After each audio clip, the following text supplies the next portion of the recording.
What's up, world? Welcome back to Charge the Game podcast. And man, oh man, dare I say, we have somebody who goes against the king, LeBron James. That's right, John Stockton coming in with a haymaker to y'all god, LeBron James. That's right, Bronsexuals, buckle up, because today I'm about to really get into what John Stockton just said about LeBron James. But before we get into that video, I want to ask you guys to do me a huge favor.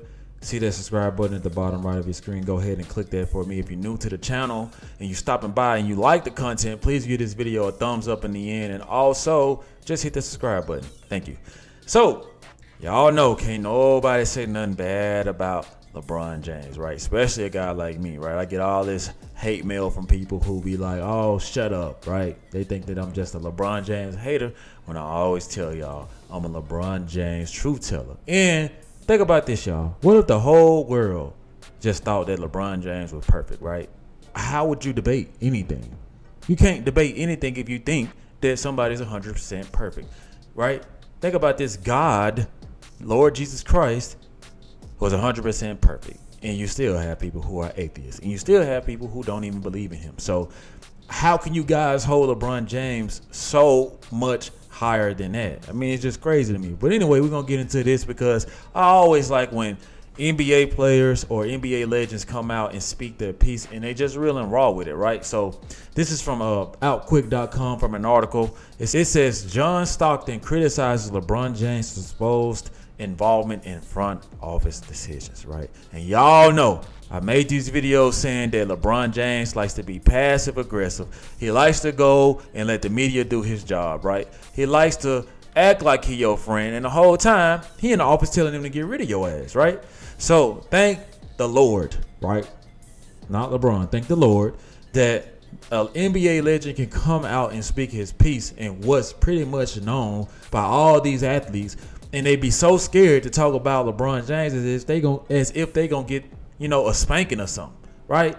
That's what kills me with this. I speak my piece because I'm a very, very fearless man. I don't really give a damn what nobody got to say. I live for me. You know what I'm saying? What you eat, you know, don't make me, you know what.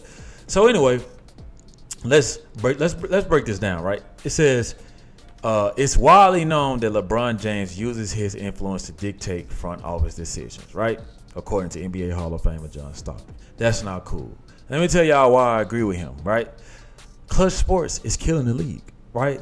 LeBron James don't got to speak that much because Clutch Sports speak for him.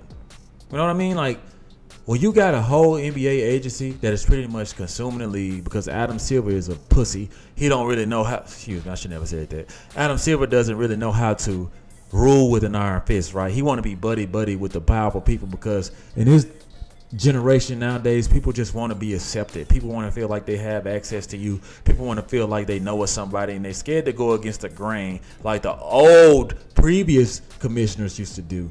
And that's why I really am not too fond of Adam Silver. And we all know that LeBron James uses his influence to pretty much come into organizations, tear them down, and leave them tore down. Doesn't attempt to rebuild them. All he cares about is me, right? And I'm glad that a Hall of Famer, right? This is from a Hall of Famer.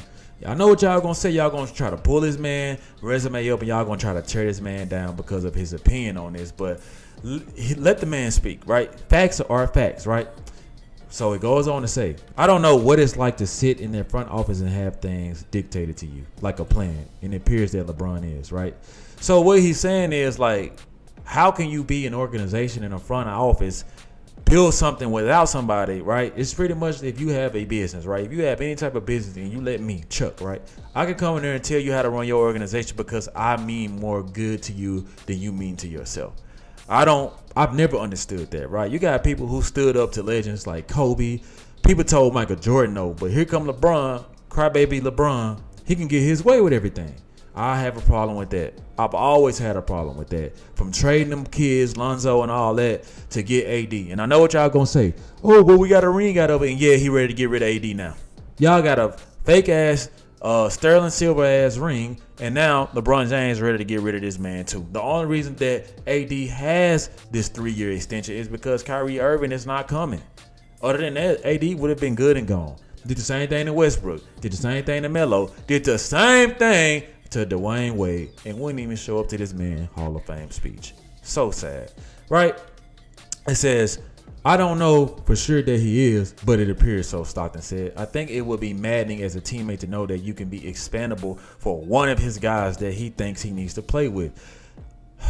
Man, thank you. Thank you so much, John Stockton, for coming out and spreading the light to these people who feel like they don't know what's going on, right?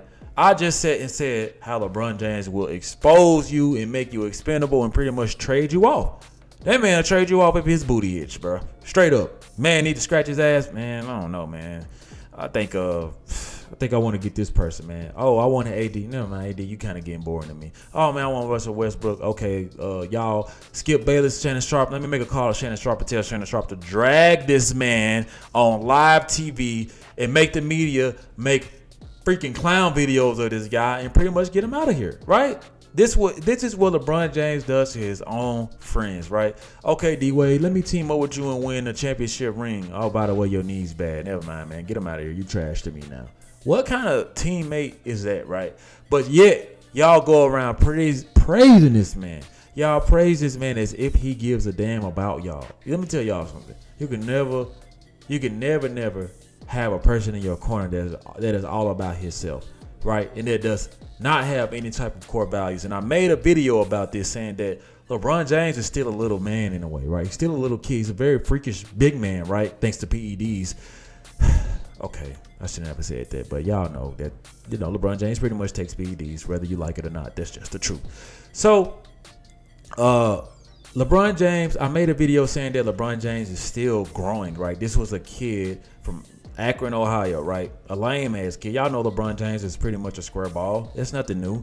But he had to learn intangibles, right? Why do y'all think that he had to learn how to be a leader from Dwayne Wade? Dwayne Wade's upbringing was a little more rougher than LeBron James, so he can teach him how to do this and do that to become a better leader. LeBron James relied on his talent to guide him through most of the first 7 years of his career.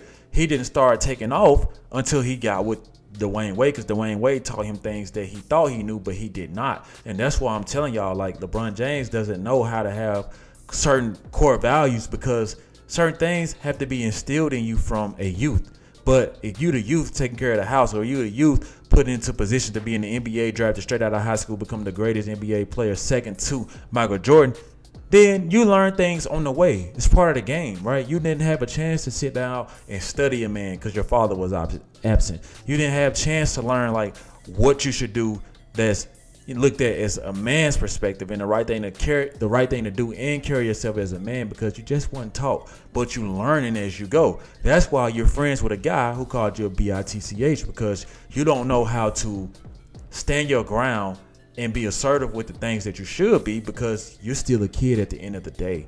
And I know that's going to go over a lot of y'all head, but I want y'all to think about exactly what I just said, because it makes all the sense to me, right?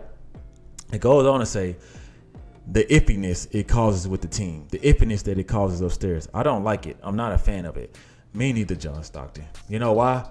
How can you get on the court the next day? And think about how professional you have to be if you Westbrook, if you Carmelo, if you Lonzo Ball, Brandon Ingram, Josh Hart. LeBron's going to trade you. LeBron's going to trade you at the free throw line, right? Think about how you go to the podium and you say, man, we top heavy as bleep. Man, we really need to work on this. Man, we need to do this, bro. What about what you need to do? What about you blowing your assignments on defense? What about you taking all those threes during Denver and you got your ass whooped, right? So the iffiness that it causes with the team to show up the next day and perform for a guy who throws them under the bus, who bashes them left and right, bro, I would be so uneasy. Y'all saw what happened when Westbrook got with the Clippers, and this guy started looking like, oh, Westbrook again, because that burden was lifted off their shoulders. Like, man, I could just fucking play basketball. I could just live my life. I can go to my family. I ain't got to worry about my kids getting teased at school saying that my daddy name is Westbrick. Like, all that, man, come with playing with LeBron James. And people want to look at Kevin Durant crazy when Kevin Durant say, you know what? It's too much toxicity around LeBron. It truly is, because at the end of the day, a toxic person is going to always be for him or herself. And a lot of y'all don't want to realize that, man. Imagine being a teammate, not knowing if this guy is in support of you. Every time you blow a layup or a shot, body language like rolling your eyes. Man, that takes your heart out of the game, y'all. And as much as y'all LeBron James fans and y'all love this man, okay, go play one-on-one with him, right? Go be on his team, right? Go see how this man make you feel when you miss a shot, right? I bet you that'll change a lot of y'all perspective.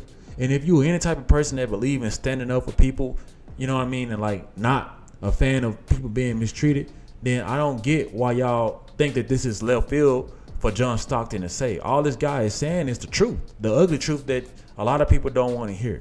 But like I keep telling y'all, man, I used to be a huge LeBron James fan. Guess what? I was a little bitty boy, right? 6th grade. I'll never forget. I got a LeBron James jersey. He was a rookie. I thought like, fuck, I got a LeBron James jersey. I'm so lit. Like, this dude can do nothing wrong with me, right? He can do nothing wrong to me in my eyes at all, right? As I got older, right, and I started to look at the game, as I tapped into my manhood, going through life choices, where the world took me, the losses, the wins, the failures, the perseverance of life, I developed into a man that stood on certain things. So when I returned to the game and became a fan of the game, because I took a break from the NBA because I just went into it no more for, going through life reasons, I looked at this guy very differently because of what I had been through. That's why I be trying to tell y'all, man, like, it comes off as if y'all were that little kid I was. Grown ass men, grown ass women. Y'all repost this dude left and right because deep down, y'all haven't had a chance to go through life. Y'all hadn't had a chance to go through battle and adversities that develop you into a man and a woman that can stand on point blank principle. You feel me? And this is real spill. So when I start to look at the game from their perspective based off the type of man I am, I realize that this isn't the type of guy I would want to be my friend. This isn't the type of guy I would look at as like the best player in the NBA, because I see how you treat people. You know what I'm saying? I see that it's better for you to team up and win with people who you think have superior talent or does have superior talent versus getting things the hard way. You see what I'm saying? I'm from the bottom. I always got it the hard way.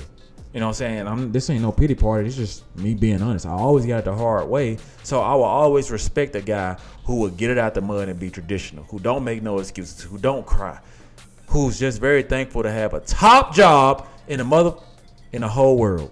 You know what I mean? So, like I said, man, John Stockton, man, he showed out on this one, man. I don't even want to keep reading because he said, I read three proven quotes, right? 3 quotes that this guy said, and it sums up basically how I feel too.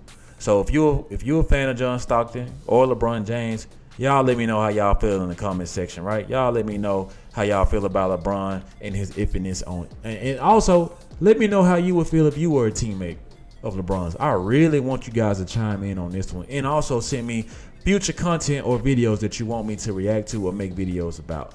Like always, like, share, subscribe to the YouTube channel. Let me know how you charge the game. Peace.